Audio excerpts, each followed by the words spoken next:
একবার একটি শহরে রেলওয়ে স্টেশনে একটি ভিখারি থাকত। ওই ভিখারি সেখানে আসা ট্রেনগুলোতে যে সমস্ত যাত্রী বসে থাকত তাদের কাছে থেকে ভিক্ষা চেয়ে নিজের পেট ভরাতো। আর একদিন যখন ওই ভিখারি ভিক্ষা চাইতে যায়, তখন সুটবুট পরে থাকা একটি ধনী মানুষকে দেখতে পায়। আর ওই ভিখারি ভাবে, নিশ্চয়ই এই মানুষটি অনেক বেশি ধনী, আর আমি যদি এর কাছ থেকে ভিক্ষা চাই তাহলে আমাকে নিশ্চয়ই অনেক বেশি টাকা ভিক্ষা দেবে। এরপর ভিখারি ওই ধনী মানুষটার কাছে গিয়ে ভিক্ষা চাওয়া শুরু করে। আর ভিখারিকে দেখে ওই ধনী মানুষটি বলে, তুমি কি সব সময় মানুষের কাছ থেকে কেবল চাও? কখনো কি তুমি কাউকে কিছু দিয়েছো? এটা শুনে ভিখারি অবাক হয়ে বলে, সাহেব, আমি তো হলাম একটি ভিখারি। আমি মানুষের কাছ থেকে ভিক্ষা করে নিজের জীবন চালাই। আমার এতটা ক্ষমতা কোথায় যে কাউকে কিছু দিতে পারবো? এরপরে এই ধনী লোকটি বলে, যেহেতু তুমি কাউকে কোনো কিছু দিতে পারবে না, তাহলে তোমারও কারো কাছ থেকে কোনো কিছু চাওয়ার অধিকার নেই। আমি হলাম একটি বিজনেসম্যান, আর আমি লেনদেনে বিশ্বাস করি। যদি তোমার কাছে আমাকে দেওয়ার মতো কিছু থাকে, তাহলেই আমি তার পরিবর্তে তোমাকে কিছু দিতে পারি। আর যদি তুমি আমাকে কিছু দিতে না পারো, তাহলে আমিও তোমাকে কোনো কিছু দিতে পারবো না। এরপরে এই ধনী লোকটি ট্রেন থেকে নেমে পড়ে এবং সেখান থেকে চলে যায়। এদিকে ভিখারি বসে বসে ওই বিজনেসম্যানের বলা কথাটি ভাবতে থাকে। ভিখারি ভাবে যে আমি এতদিন পর্যন্ত ভিক্ষা করছি, এমন কথা তো আমাকে আজ পর্যন্ত কেউ বলেনি। যদিও এই বিজনেসম্যান খারাপ কিছু বলেনি, সত্যিই তো আমি যদি কাউকে কোনো কিছু দিতে না পারি, তাহলে আমি কি করে অন্য মানুষের কাছ থেকে চাইতে পারি? আর এরপরে ওই ভিখারি ভাবে, হয়তো এই কারণেই মানুষজন আমাকে বেশি টাকা দিতে চায় না, কারণ ওই ভিক্ষার পরিবর্তে আমি কোনো মানুষকেই কোনো কিছু দিতে পারি না। এরপরে ভিখারি ভাবে, কিন্তু আমি তো একজন ভিখারি, আমি অন্য একজন মানুষকে কি দিতে পারি? আমার কাছে তো দেবার মতো কিছুই নেই। কিন্তু এই কথাটাও সত্যি, আমি আর কতদিন একটি মানুষকে কোনো কিছু না দিয়ে কেবল মানুষের কাছে চাইতে থাকবো? আর সবশেষে ভিখারি সিদ্ধান্ত নেয়, আজকের পরে যে মানুষ তাকে ভিক্ষা দেবে, আজ থেকে ওই ভিখারি তাকে তার পরিবর্তে কিছু না কিছু অবশ্যই দেবে। কিন্তু এখন ভিখারির ব্রেনে এই কথাটা চলছিল, যেহেতু সে নিজেই একটি ভিখারি, তাহলে ভিক্ষার পরিবর্তে সে অন্যদের কি দিতে পারে? আর এই কথাটা চিন্তা করতে করতে দুদিন পার হয়ে যায়। আর দুদিন পর্যন্ত ওই ভিখারি কোনো কিছু ভিক্ষা করেনি। আর ওই ভিখারি 2 দিন পর্যন্ত নিজের প্রশ্নের উত্তর খুঁজে পাননি। আর তৃতীয় দিন যখন ওই ভিখারি স্টেশনে বসেছিল, তখন ভিখারি স্টেশনের ওপারে থাকা কিছু ফুল গাছ দেখতে পায়, যে গাছগুলিতে অনেক ফুল ফুটেছিল। এরপরে ভিখারি ভাবে, আমি যদি আমাকে ভিক্ষা দেওয়ার পরিবর্তে মানুষকে একটি করে ফুল দিই, তাহলে কেমন হয়? আর এরপরে ভিখারি সিদ্ধান্ত নেয় যে সে আজ থেকে ভিক্ষার পরিবর্তে একটি করে ফুল দেবে। আর এটা ভেবে ওই ভিখারি কিছু ফুল সেখান থেকে ছিঁড়ে নেয়। এরপরে সেই ফুল হাতে নিয়ে ট্রেনে ভিক্ষা করার জন্য পৌঁছে যায়। আর যখনই কেউ ওই ভিখারিকে ভিক্ষা দিত, ওই ভিখারি সামনের মানুষটিকে একটি করে ফুল দিত। আর ওই ফুলটা মানুষ খুশি হয়ে নিজের কাছে রেখে দিত। এখন ভিখারি প্রতিদিন ফুল ছিঁড়ে নিয়ে আসতো, আর যাদের কাছে থেকে ভিক্ষা নিত তাদেরকে একটা করে ফুল দিয়ে দিত। আর কিছুদিনের মধ্যে ওই ভিখারি এটা দেখতে পায় যে এখন তাকে অনেক বেশি মানুষ ভিক্ষা দেওয়া শুরু করেছে। যতক্ষণ পর্যন্ত তার কাছে ফুল থাকতো, ততক্ষণ পর্যন্ত মানুষ তাকে বেশি বেশি ভিক্ষা দিত। কিন্তু যখন ওই ফুল শেষ হয়ে যেত, তখন তাকে আর কেউ ভিক্ষা দিত না। আর এভাবেই প্রতিদিন চলতে থাকে। আর একদিন যখন ভিখারি ভিক্ষা করার জন্য ট্রেনে ওঠে, তখন ওই ভিখারি দেখতে পায় সেই বিজনেসম্যানটা ট্রেনে বসে আছে, যার কারণে সে আজ ভিক্ষার পরিবর্তে মানুষকে ফুল দেওয়া শুরু করেছে। এরপরে ভিখারি দ্রুত ওই বিজনেসম্যানের কাছে পৌঁছে যায় আর ভিক্ষা চাওয়ার পরে বলে, আজ আমার কাছে আপনাকে দেওয়ার জন্য কিছু আছে, আপনি আমাকে ভিক্ষা দিন, তাহলে এর পরিবর্তে আমি আপনাকে কয়েকটা ফুল দেব।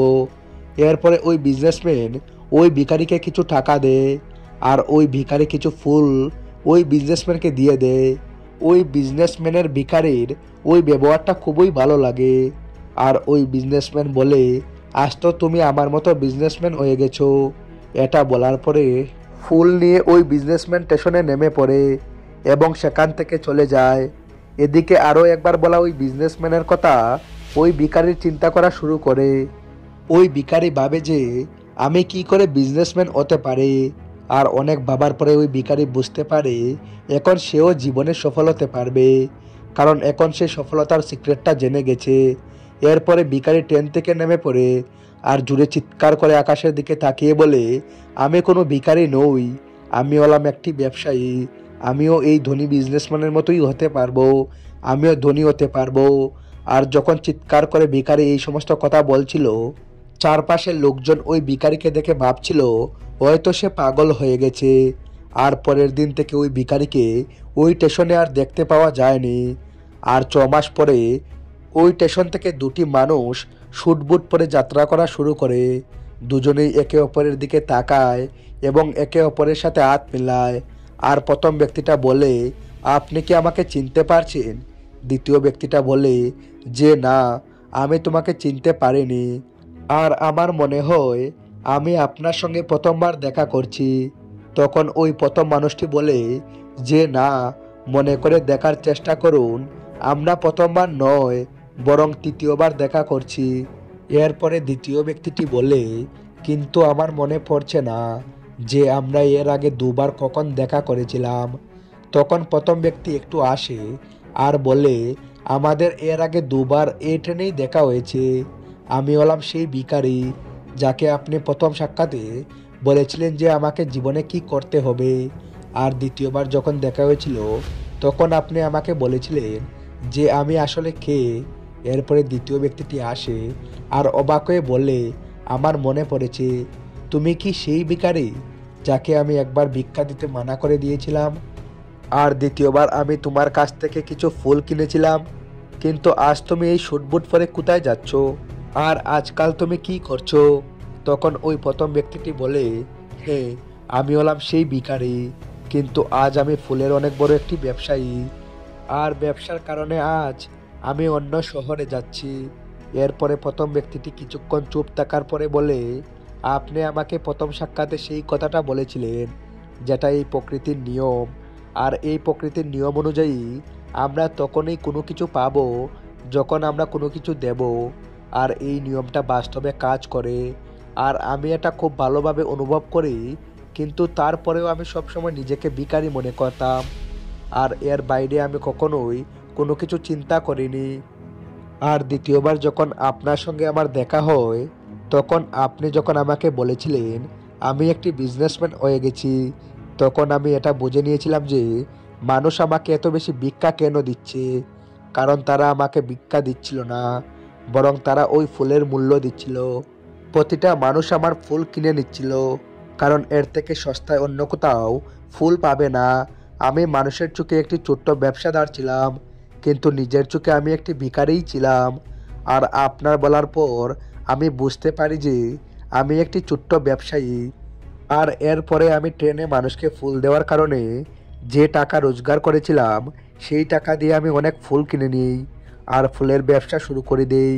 এখনকার মানুষের ফুল অনেক পছন্দ, আর তাদের এই পছন্দ আমাকে আজ ফুলের অনেক বড় ব্যবসায়ী তৈরি করে দিয়েছে। এই দুটি ব্যবসায়ী এখন অনেক খুশি ছিল, আর তারা তাদের স্টেশনে আসার পরে ট্রেন থেকে নেমে পড়ে এবং নিজের নিজের রাস্তায় চলে যায়। বন্ধুরা, এই গল্প থেকে আমরা অনেক কিছু শিখতে পারি। গল্পে প্রথম যে বিজনেসম্যানটা ছিল উনি গিভ অ্যান্ড টেক পলিসিটাকে খুব ভালোভাবে জানতেন। পৃথিবীর যত বড় বড় বিজনেসম্যান আছে তারা প্রত্যেকেই এই গিভ অ্যান্ড টেক পলিসিটাকে ব্যবহার করে, আর এর ফলেই তারা আজ এত বড় বিজনেসম্যান হতে পেরেছে।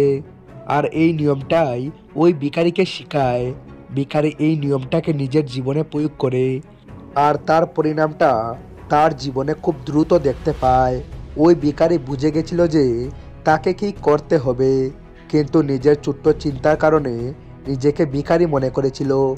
সে নিজেকে চিনতে পারেনি, সে নিজের আত্মসম্মানটাকে বুঝতে পারেনি, যার কারণে সে তার নিজের চিন্তাটাকে পরিবর্তন করতে পারেনি। তাই যদি আপনিও আপনার চিন্তাকে পরিবর্তন করে নেন তাহলে আপনিও যে কোনো কিছু অর্জন করতে পারবেন। যদি আমরা নিজেকে ছোট মনে করতে থাকি তাহলে আমরা ছোট হয়েই থেকে যাব। জীবনে বড় হবার জন্য আমাদের চিন্তাকে পরিবর্তন করতেই হবে। আমাদের নিজের সম্পর্কে বড় কিছু চিন্তা করতে হবে, তারপরেই আমরা জীবনে বড় হতে পারবো। এই গল্পে যে ভিখারি, সে নিজেকে ভিখারি মনে করত, আর সে ভিখারি হয়েই ছিল। কিন্তু যখন ভিখারি জানতে পারে সে আসলে একটি ব্যবসায়ী, তখন সে তার চিন্তাকে পরিবর্তন করে নেয়, আর এই কারণেই তার জীবনটাও পরিবর্তন হয়ে যায়। তাই আপনিও আপনার সম্পর্কে চিন্তা পরিবর্তন করুন, তাহলে একদিন আপনার জীবনেও পরিবর্তন হয়ে যাবে।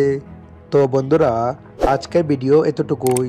যদি ভিডিও ভালো লেগে থাকে তাহলে শেয়ার করুন আপনার সমস্ত বন্ধুদের। Thanks for watching.